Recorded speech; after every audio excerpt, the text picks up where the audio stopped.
Early June 53 BC, near Carrhae in northern Mesopotamia, a Roman army stood on open ground and waited for a battle it understood.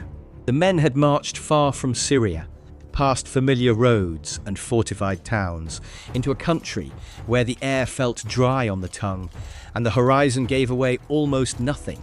Around them were shields, standards, pack animals, officers, dust, and the steady weight of more than 40,000 men trying to hold formation under a rising sun.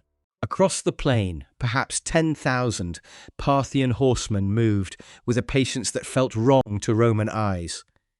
They did not rush forward to meet the legions. They did not offer the clean collision that Rome expected. They circled, they watched. Then the drums began, deep and unsettling, and the first arrows came in long dark flights. At first, the Romans believed they only had to endure. Archers ran out of arrows, horsemen grew tired. The legions had survived worse. But then men began to see camels behind the Parthian lines, carrying fresh bundles of arrows to the riders who kept coming back. In that moment, the battle changed. This battle changed Rome's eastern ambitions forever. And if you stay with me, you'll see how a Roman army built to win face to face was drawn into a fight where courage, discipline, and numbers were no longer enough. Carrhae was not just another defeat on the edge of the Roman world. It was a collision between two ways of war that had grown strong in very different landscapes. Rome had built its power around heavy infantry, command, engineering, roads, camps, discipline, and the slow pressure of men who could hold a line until the enemy finally broke against it. Parthia had built its power around movement, distance, horses, bows, and the ability to turn space itself into a weapon. One side believed that the heart of battle was the moment when men closed and steel decided the issue. The other side knew that the deadliest fight might be the one that never allowed that moment to arrive. To understand why the Romans were there at all, we have to begin far from the battlefield in the politics of Rome. By the middle of the 1st century BC, Rome had become the strongest power around the Mediterranean. But inside the Republic, strength did not bring calm. Wealth, elections, armies, family names, provincial commands, and personal loyalty all pulled against each other. The old institutions still existed, but ambitious men had learned that real power often came from soldiers, money, and public glory. 3 men stood above the rest. Julius Caesar was in Gaul, fighting wars that would make his name almost impossible to ignore. Pompey had already won enormous prestige in the eastern Mediterranean and had built a reputation as a man who could settle kingdoms as easily as he commanded legions. Marcus Licinius Crassus had wealth on a scale most Romans could barely imagine. He had influence, allies, clients, and a place at the center of the political arrangement, later called the First Triumvirate. But Crassus had a problem that money could not solve. Beside Caesar and Pompey, he lacked the same shining military legend that mattered in Rome. A Roman aristocrat could be rich, clever, and connected, but the highest kind of public greatness still came from war. Triumphs, captured standards, defeated kings, and armies following your name through the streets of the capital gave a man a kind of authority that speeches alone could not create. Crassus had commanded before. He had played an important role in crushing the revolt of Spartacus. But in Roman memory, even that victory carried complications because Pompey had managed to take some of the public credit at the end. Crassus did not want to remain the wealthy man standing beside greater soldiers. He wanted a campaign that would make him equal to them. When Crassus received Syria as his province, he saw the road to that glory. Syria was not a quiet posting. It was Rome's eastern frontier, a place where Roman power touched the world of Parthia. Beyond the Euphrates lay Mesopotamia, old cities, trade routes, royal ambitions, and a great eastern empire Rome did not fully understand. Parthia was not a minor kingdom waiting to be absorbed. It was a serious imperial power, ruled by the Arsacid dynasty, with influence stretching across Iran and into Mesopotamia. It controlled roads, horse lands, noble houses, and military traditions very different from Rome's. The war Crassus wanted was not forced on him by an immediate Parthian invasion of Syria. That is important. This was not a desperate defense of Roman soil. It was a campaign of ambition, wrapped in strategy and opportunity. Ancient writers often present Crassus as greedy and reckless, and we should treat that with care, as they were writing after the disaster and shaped the story around moral judgment. But even if we set aside the harshest portraits, the basic picture remains clear. Crassus wanted a victory in the east, and he believed Rome had the strength to take one. On the Parthian side, the situation was also political. The king, Orodes II, had come through a struggle for power and understood that Rome's advance could not be ignored.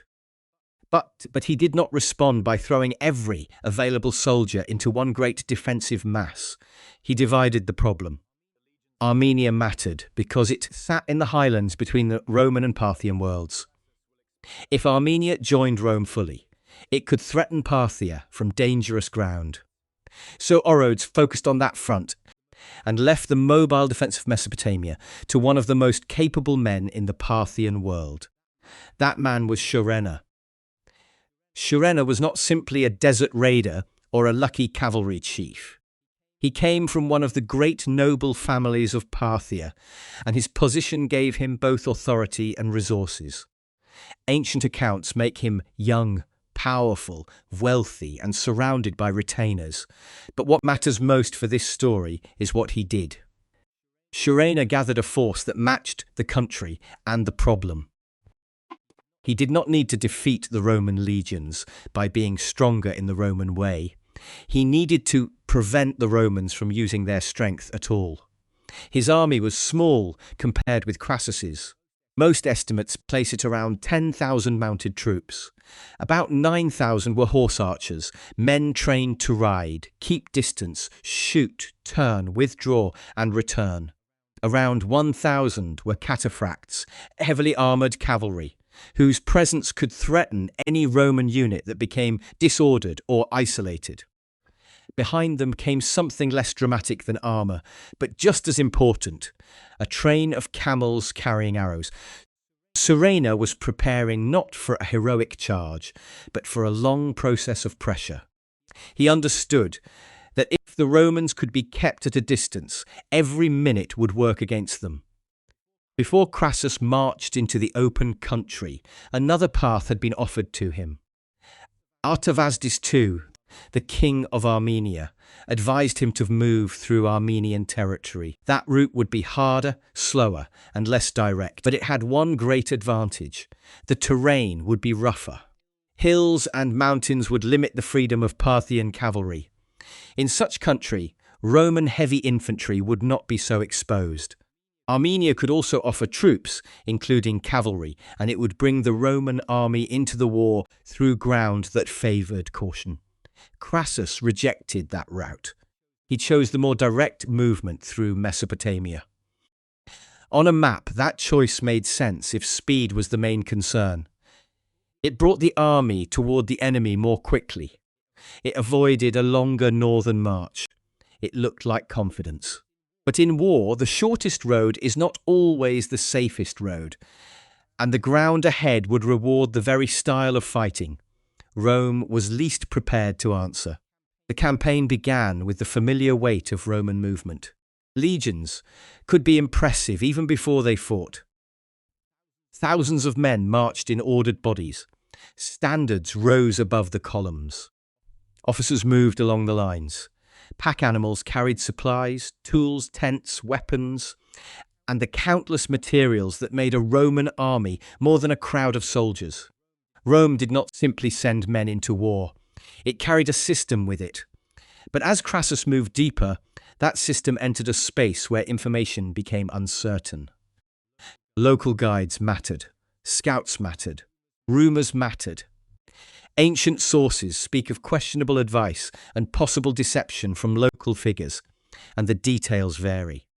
What can be said with confidence is that the Romans were moving into a world where they did not fully control what they saw, what they heard, or what they believed about the enemy's position. That loss of information is one of the quiet beginnings of disaster. Armies rarely collapse only because the enemy is strong.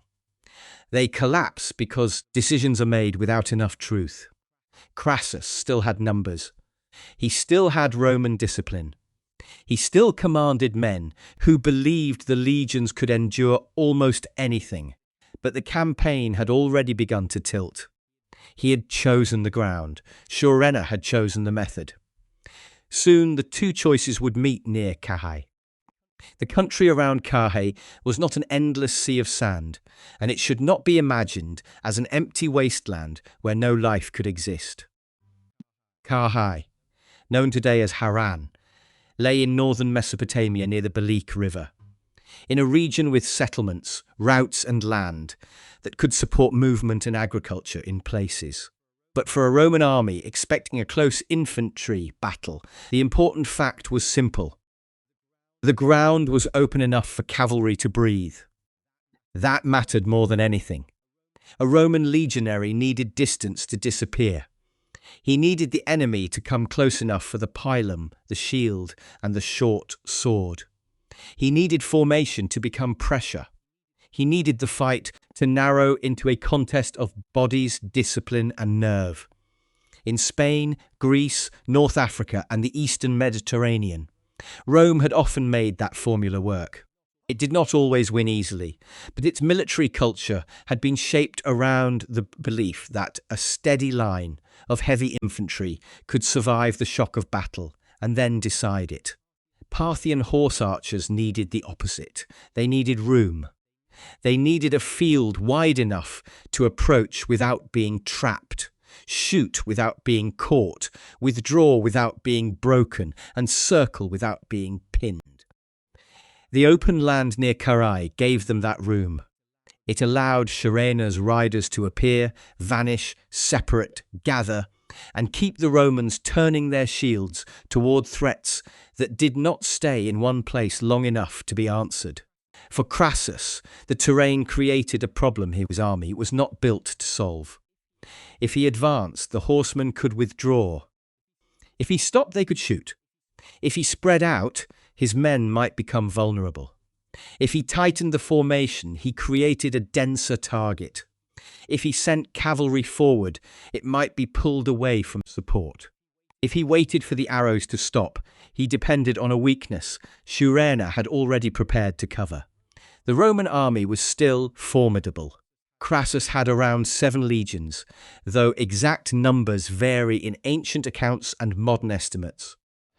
A full paper strength calculation can mislead us because armies on campaign rarely match neat numbers, but a reasonable estimate places the total Roman and Allied force around 40,000 to 42,000 men. The core was heavy infantry, perhaps somewhere between 28,000 and 35,000 legionaries, supported by around 4,000 light troops and roughly 4,000 cavalry. Among the mounted troops were about 1,000 Gallic cavalry under Publius Crassus, the commander's son. A Roman legionary carried the tools of close combat. His large shield protected him and helped maintain the line. His pilum could disrupt an enemy before contact. His short sword was made for stabbing in the press of bodies. His helmet and armour gave protection, but not complete safety. Against javelins, infantry, and many traditional battlefield threats, this equipment made sense. Against mounted archers, who stayed away and shot for hours, it created a different kind of burden. The shield could block some arrows, but it could not block every angle.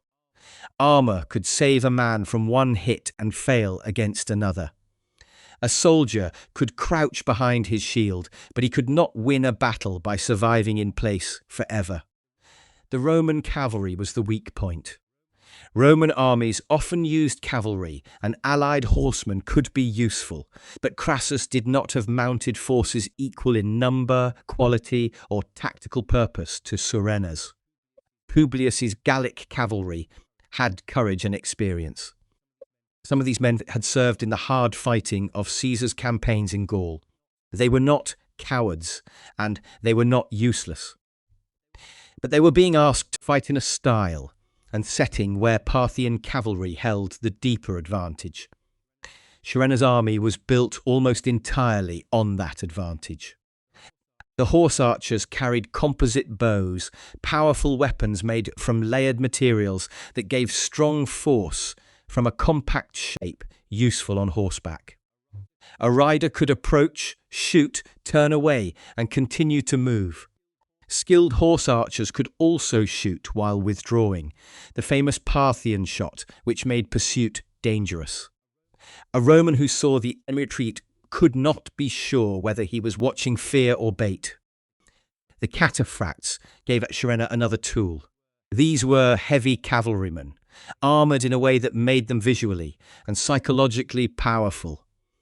They were not the main killing instrument in the first phase of the battle. The arrows did much of that work, but the cataphracts mattered because they discouraged Roman troops from breaking formation too freely. If a unit became isolated, disordered, or exhausted, armoured cavalry could threaten it with lances and wait. The Romans therefore faced two dangers at once: stay tight and be shot, open up and risk being struck. Then there was the ammunition train. It sounds ordinary, but ordinary things decide battles. Horse archers are terrifying only as long as they can shoot. Without arrows, they become light cavalry, forced to avoid close combat with heavier troops. A Roman commander might reasonably hope that if his men held firm, the enemy would spend its missiles and lose the initiative. Surenna removed that hope by bringing camels loaded with arrows behind the fighting line. His men could resupply and return. That meant the battle could continue, long after the Romans expected the pressure to fade. Before the armies fully collided, there were decisions. War often turns, not in the loudest moments, but in the quieter ones, when commanders choose a road, ignore advice, or move tired men 1 mile farther than they should. Near the Balic River, Crassus had a chance to pause. Some officers advised caution. The men could rest, scouts could be sent forward, the army could gather better information. A night of preparation might not have saved them, but it could have reduced confusion. It could have allowed the commanders to think more carefully about where and how to meet the enemy. Crassus chose to continue. We should not imagine him as a man completely blind to danger. He was under pressure.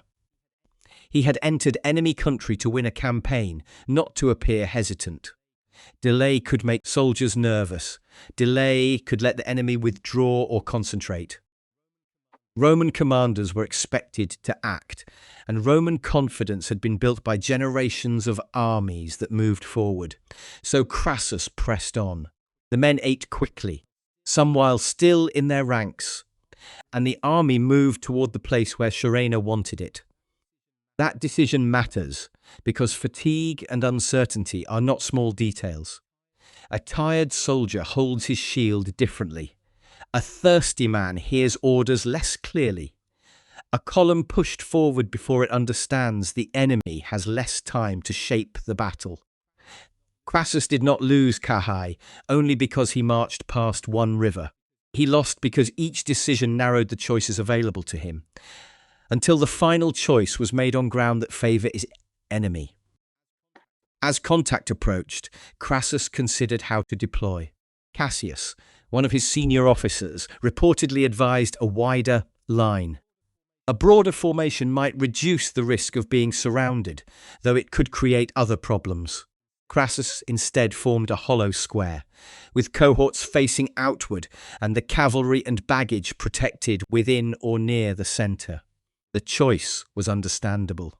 If the enemy could appear from any direction, a square gave every side a front. It prevented panic from sudden attacks on the rear. It looked strong. But strength can become stiffness. A hollow square is hard to maneuver. It moves slowly. It makes a dense body of men. Against a charging enemy, that might be useful.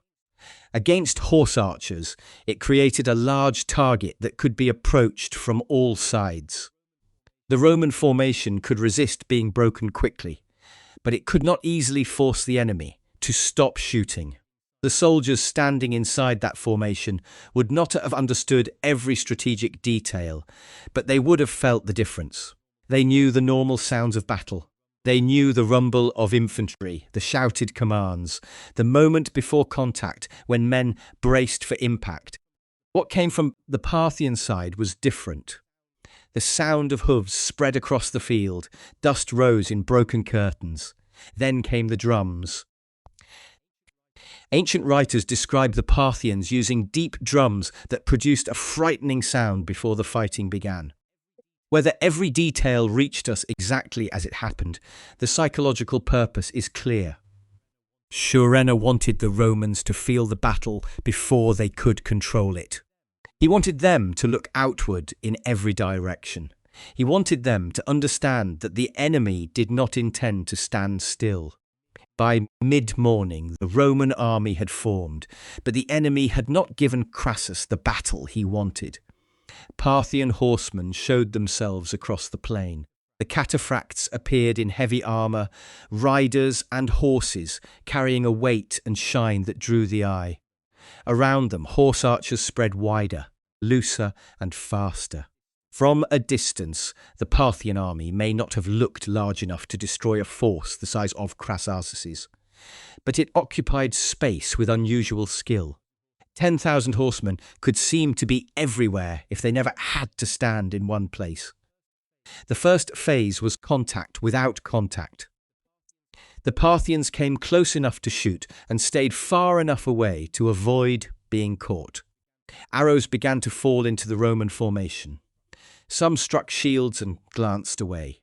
Some punched into wood and stuck there, quivering near a man's hand or face. Others found gaps. Men turned their shields toward one threat and exposed themselves to another. Horses screamed. Officers shouted for the men to hold. The legionaries had been trained for discipline, and discipline kept them from breaking. But discipline did not make the arrows stop. As the first hour passed, Roman frustration grew. Light troops moved out to answer the fire, but they could not change the battle. Against mounted archers, men on foot had to cross too much space. If they advanced far enough to threaten one group of riders, the horsemen withdrew and others shifted around the sides. If the light troops became isolated, they risked being cut off. They returned to the main body and the arrows continued. The Romans could stand. They could not strike back. That was the first terrible truth of Carrhae. Roman courage had not vanished. Roman order had not vanished. The army had not yet collapsed. But the normal exchange of battle had been broken.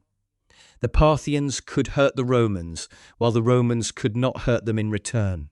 Every minute deepened the imbalance. Crassus's hollow square held together, and for a time that may have looked like success.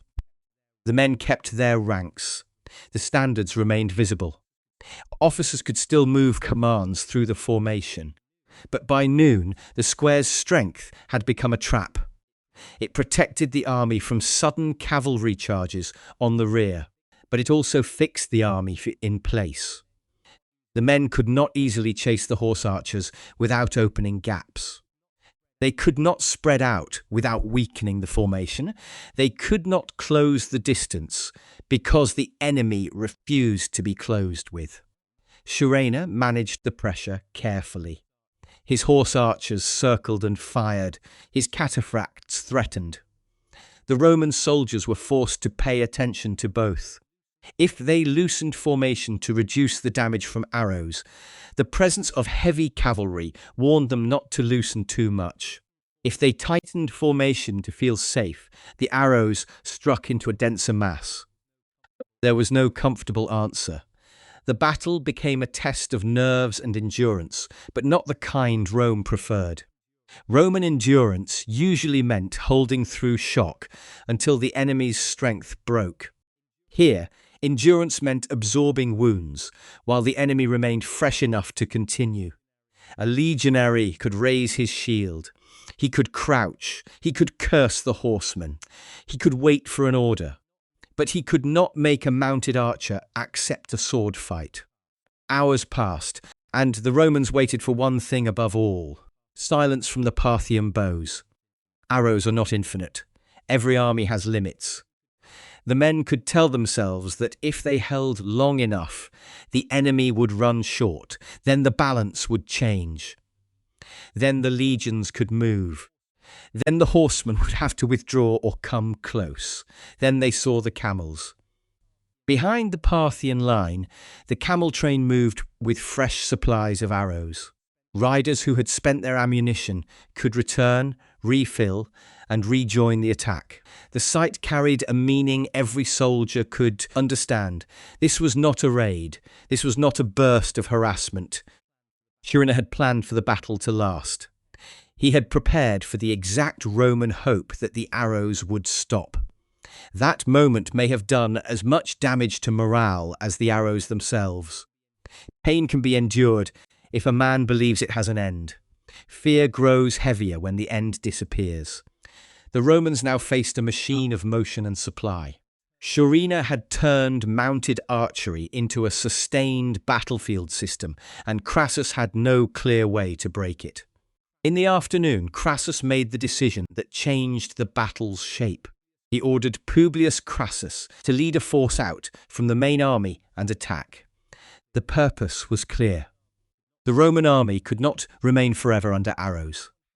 Someone had to push the Parthians back, disrupt the circle, and force them into a more normal fight. Publius had cavalry, including the Gallic horsemen, along with additional mounted troops, light forces, and 8 cohorts of infantry. It was the most mobile striking force Crassus had. Publius was not merely the son of a rich commander. He had experience from Caesar's campaigns in Gaul, where cavalry actions, rapid movement, and hard fighting had shaped him. He was aggressive, and in another battle, under different conditions, that aggression might have been useful. At Carrhae, it gave Carrhae the opening he needed. For a short time, the counterattack seemed to work. Publius moved out. The Gallic cavalry rode forward. Roman troops followed. The Parthian horsemen gave ground. To men who had been trapped under arrows, that retreat must have looked like relief. Finally, the enemy was moving away. Finally, Roman action had produced a result. From the main formation, soldiers could see the pressure shift outward. Hope returned for a moment. But the Parthians were not breaking. They were drawing Publius away. This is one of the most dangerous patterns in cavalry warfare. A retreating enemy can become an invitation. Every step forward feels like success. Every yard gained makes the pursuers believe they are winning. But if the retreat is controlled, the pursuing force stretches itself farther from support. The distance that looks like victory becomes isolation. Publius pushed on. The Parthians continued to pull back. The gap between his detachment and the main Roman army widened. Dust and movement made the field harder to read. The men with Publius were now fighting their own battle, separated from the mass that might have protected them too far. By late afternoon, the trap closed. The Parthians turned. Horse archers moved around Publius's force, attacking from several directions. Cataphracts threatened the front, and any point where the Romans tried to push through. The Gallic cavalry fought hard and tried to close with the enemy, but bravery could not erase the difference in equipment and tactical position. Their horses suffered under missiles. Their riders struggled to reach opponents who kept moving away. When they did come near heavier Parthian cavalry, They faced armoured men and horses built for a different kind of collision. The infantry with Publius tried to hold together. Roman soldiers were trained to form order even under terrible pressure. They could cluster, shield themselves, and resist. But the same problem returned. Standing still meant being shot. Moving meant exposure. The wounded increased. Horses became harder to control. Men looked for ground that might protect them, even a rise or rough patch, anything that could reduce the circle around them. But the open country gave little comfort. The destruction of Publius's force was not instant. That made it worse. A sudden charge can decide a fight quickly. This was pressure, repeated and controlled. The Parthians shot, withdrew, shifted and shot again. They forced the Romans to spend strength without gaining position. Publius and his men understood, gradually and then completely, that help from the main army was not arriving in time. The detachment collapsed. Many died where they stood. Some were captured. Publius died with the force he had led away from his father's army, and later Roman memory would hold that moment as one of the deepest personal tragedies inside a public disaster. Crassus had sent his son to break the enemy's pattern. Instead, he lost his best mobile troops and the one commander whose attack had offered a chance, however small, to change the rhythm of the battle. Before the main Roman army could recover from what had happened, Carrhae turned the result into a weapon. As the sun began to fall, the Parthians returned toward the main Roman formation. They brought proof of Publius's destruction with them and used it to break Roman morale further. The details in ancient accounts are harsh, and we do not need to linger on them. What matters is the psychological effect. The Romans learned that the counterattack had failed. Crassus learned that his son was gone. The army learned that leaving the square could mean annihilation, but staying in it could mean slow ruin. Crassus was shaken. That is not hard to understand. Commanders are expected to remain above emotion, but Crassus was a father as well as a general. His personal grief collided with the collapse of his military plan. Around him, officers tried to keep order. Soldiers watched their leaders for signs of control. The Parthians kept the pressure on. The final hours of daylight were heavy with exhaustion. The Roman soldiers had spent the day under missiles, heat, fear, and uncertainty. They had seen their counterattack disappear. They had watched the enemy return with confidence. Even if parts of the formation remained intact, the army's inner strength was failing. A formation can survive longer than morale. Men can keep standing after they have stopped believing the battle can be won. When darkness finally came, it saved the Romans from continued mounted archery, but it did not save the army. Night brought confusion. The survivors withdrew toward Carrhae, leaving many wounded behind, because moving them under those conditions was almost impossible. It is one of the cruel realities of ancient warfare that retreat often forced choices no commander wanted to describe afterward. Men who could walk moved. Men who could not were left to fate. The withdrawal was not a clean maneuver. Units became separated. Officers made decisions with limited knowledge. Some men followed one commander, some another. Cassius, who had already shown more caution than Crassus, would become one of the important survivors. The army that had marched into battle as a Roman machine now moved, like broken parts of that machine, each trying to find a way back to safety. Carrhae itself offered shelter, but not salvation. The surviving Romans entered the city exhausted and wounded, with the Parthians still holding the initiative outside. The walls could give a pause. They could not undo the battle. Crassus had to decide whether to stay, flee, or negotiate. None of the choices was good. Remaining in Carrhae meant being trapped. The Parthians could wait, harass, and control the open country. A retreat offered the hope of reaching rougher ground, perhaps toward the Armenian highlands, where cavalry would lose some of its freedom. Negotiation offered the hope of ending the disaster before the remaining army was destroyed. But negotiation after defeat is never equal. The side that still controls movement controls the terms. The command structure had suffered badly. The legionary system depended on order, shared purpose, and trust in leadership.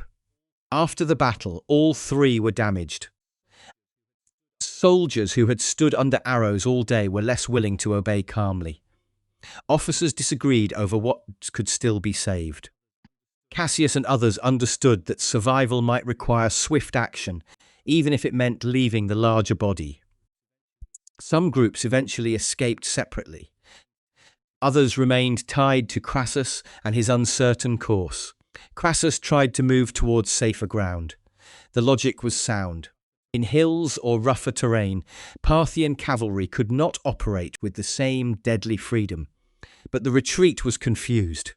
Darkness, fear, exhaustion, local guides, and the pressure of pursuit made coordination difficult. A defeated army does not move like a fresh one. Men stumble. Animals fail. Units lose contact. Rumors spread faster than orders. Sharina then offered negotiation. Crassus did not rush eagerly into it. Ancient accounts suggest he hesitated, and that his men pressed him to accept because they wanted an end to the suffering. That detail feels painfully believable. Soldiers who have endured a disaster may demand that a commander do something, anything, to stop the uncertainty. Crassus went to meet Sharina. The meeting ended in violence. The exact details differ in ancient tradition, and later writers shaped the scene around Roman humiliation and moral meaning. What seems clear is that trust had broken down completely. A gesture could be misunderstood. A movement toward a horse could be read as an attempt to seize or control. Men on both sides were tense, armed, and ready to react.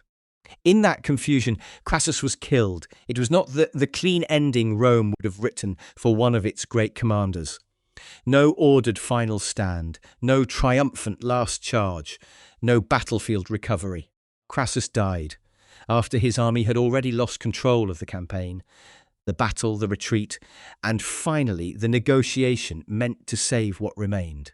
The casualty figures are difficult because ancient sources often use numbers to give moral shape to disaster, but the scale was unquestionably enormous. Of roughly 40,000 to 42,000 Romans and allies who had marched with Crassus, perhaps around 20,000 were killed, around 10,000 captured, and around 10,000 eventually escaped. The exact numbers can be debated. The meaning cannot. A major Roman army had been destroyed deep in enemy country. The prisoners were sent east, often associated in later accounts with Margiana and the city of Merv. Survivors made their way back towards Syria. The Roman frontier held, but the army that was supposed to bring glory had become a warning. The Parthians also captured Roman standards, including the precious eagle standards of the legions. To modernize, a standard may seem like a piece of military equipment. To Rome, it was identity, honor, memory, and the visible soul of a unit. Losing them was a wound beyond the casualty lists. On the battlefield, the evidence of the defeat would have been painfully ordinary.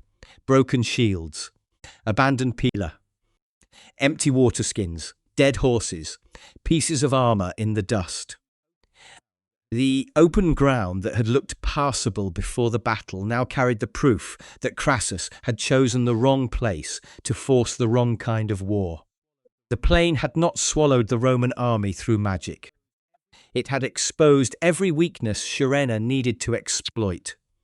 The immediate strategic consequence was clear.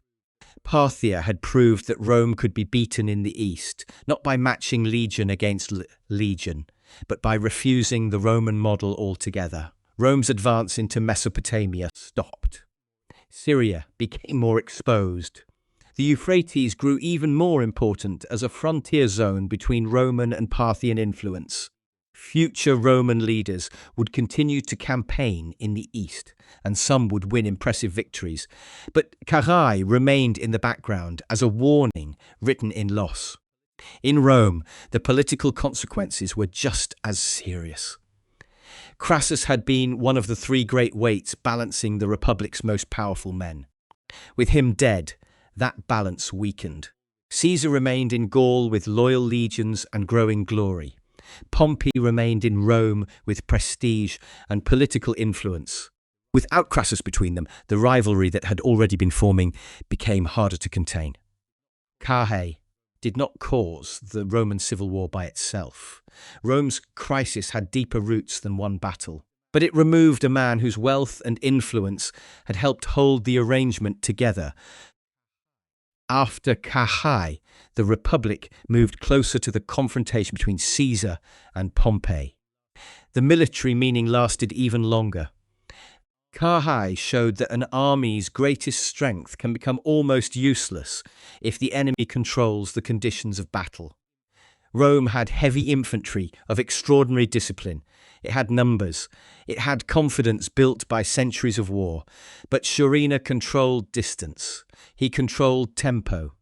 He controlled the decision to engage or withdraw. He used logistics not as a background detail, but as the hidden engine of victory. The camel train of arrows was as important as the bowmen themselves because it allowed the Parthians to keep the pressure alive after the Romans expected relief. The battle also showed that pursuit can be fatal when the enemy is inviting it. Publius did what many aggressive commanders might have done.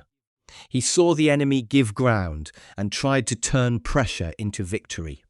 But in mounted warfare, a retreat can be a door closing behind the pursuer. The Parthians had long experience with movement, deception, and distance.